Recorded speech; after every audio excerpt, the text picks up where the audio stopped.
बुखार के बाद बहुत कमजोरी आती है। तो आज हम टाइफाइड, निमोनिया और बुखार के ऊपर विशेष बताने वाले हैं। ये इस समय का बहुत ज्वलंत प्रश्न है। और किसी किसी का तो फिर ऑक्सीजन लेवल इतना घटा जा रहा है कि बस उससे फिर लोगों का प्राणांत हो रहा है। अपने बिछुड़ रहे, किसी की माँ, किसी की बहन, किसी की बेटी, किसी का बेटा, किसी का पति, किसी की पत्नी उनसे छिन रही है और लोग तड़फते बिलखते, जिस तरह से चारों तरफ त्राहिमाम त्राहिमाम मची हुई है। मंडूकासन, शशकासन के साथ मैं ये भी एक दो चीज़ें साथ में बता देना चाहता हूँ।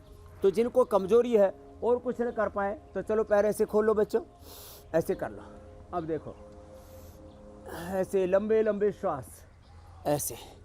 एक तो हमारे भाई ये राजकोट से आए हुए, इनको माइक देना भाई।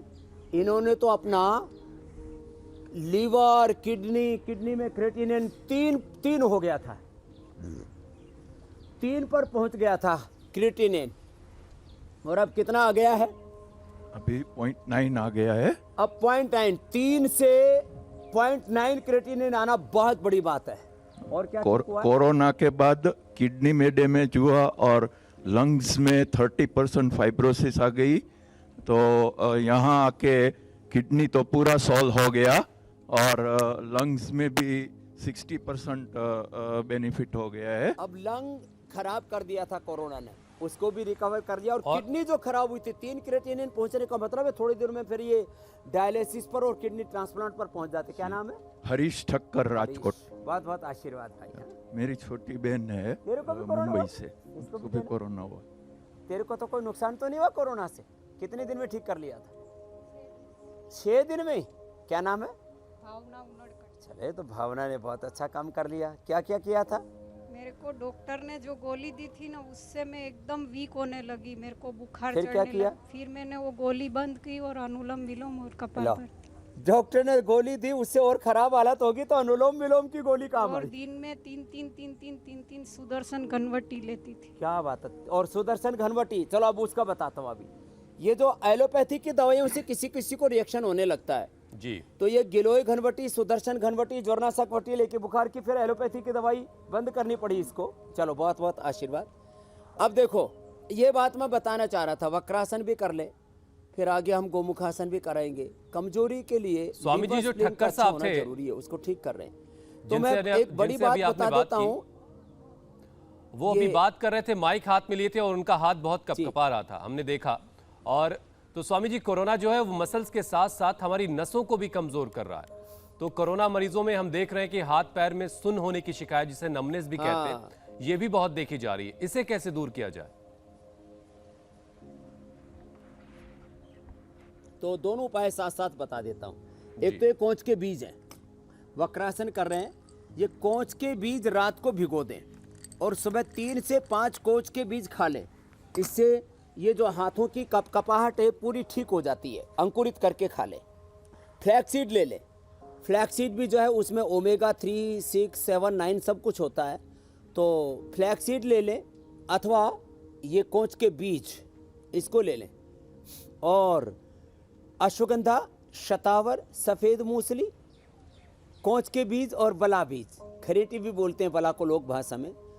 अश्वगंधा, शतावर, सफ़ेद मूसली, कोंच के बीज और बला के बीज, इन 5 चीज़ों का पाउडर करके खा ले। मैंने यहाँ पर रखा हुआ भी आज इनको। तो ये हमारे जितने भी मसल्स हैं, मांसपेशियाँ हैं, उनके टिश्यूज को जो कमज़ोर कर रहा है कोरोना, उन पर जो अटैक कर रहा है उसको हम प्रोटेक्ट कर पाएंगे।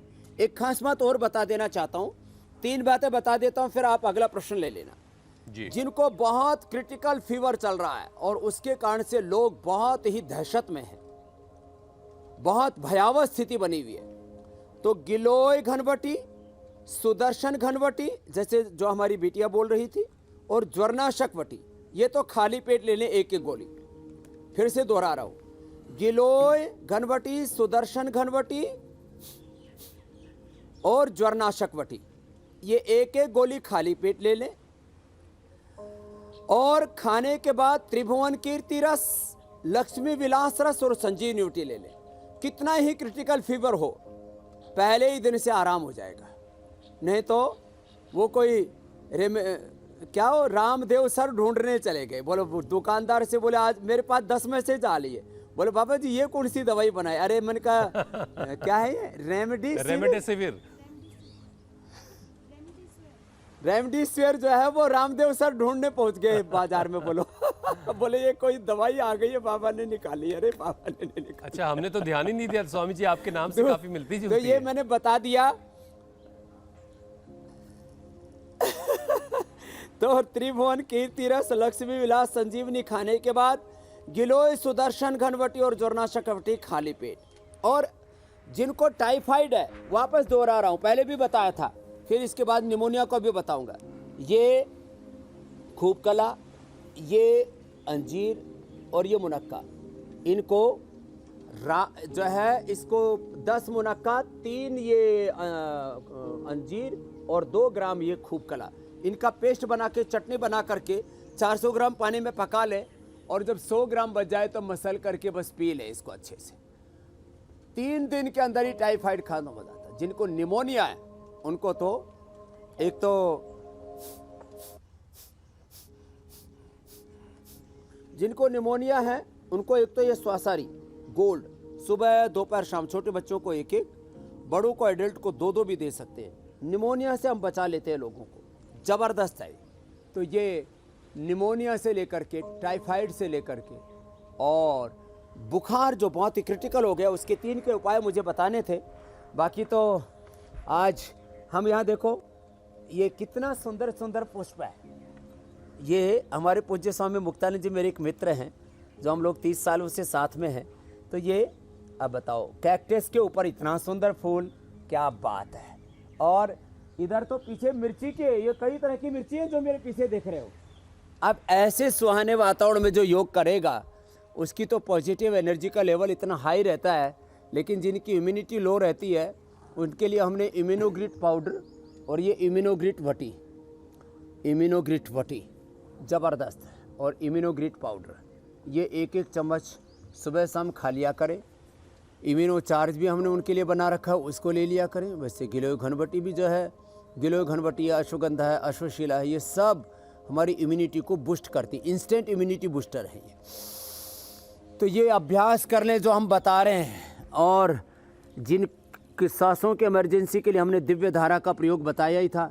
दिव्य धारा को सूंघ लेते हैं, यह पतंजलि बाम, दिव्य धारा, ये छोटी छोटी चीज़ें हमने बहुत बताई हुई हैं। दिव्य पे स्वासारी नाक में लगाते ही ऑक्सीजन का लेवल बढ़ जाता है। और जो फेफड़े की कमजोरी से थकान होती है, कई बार सांस पूरा नहीं आ रहा तो आदमी पूरा थक क्या जाता है, मर ही जाता है थोड़ा समय सांस ना आए तो खैर। अच्छा स्वामी जी, अभी आप बुखार का भी जिक्र कर रहे थे, सरसों का तेल स्वामी जी अभी आप बुखार का भी जिक्र कर रहे थे। बहुत सारे लोगों में बुखार जो है वो जल्दी खत्म हो जा रहा 2-3 दिनों में, लेकिन कुछ ऐसे भी लोग हैं जिनमें 10-12 दिन तक बुखार बना रहता है। तो योग के साथ साथ उनके लिए क्या उपाय है जिससे वो अपने बुखार को कंट्रोल कर सकते हैं? तो एक तो दिन भर गिलोय का काढ़ा पिए और गिलोय घनवटी, सुदर्शन घनवटी, ज्वरनाशक वटी जो मैंने बताया जी, वो खाली पेट ले ले।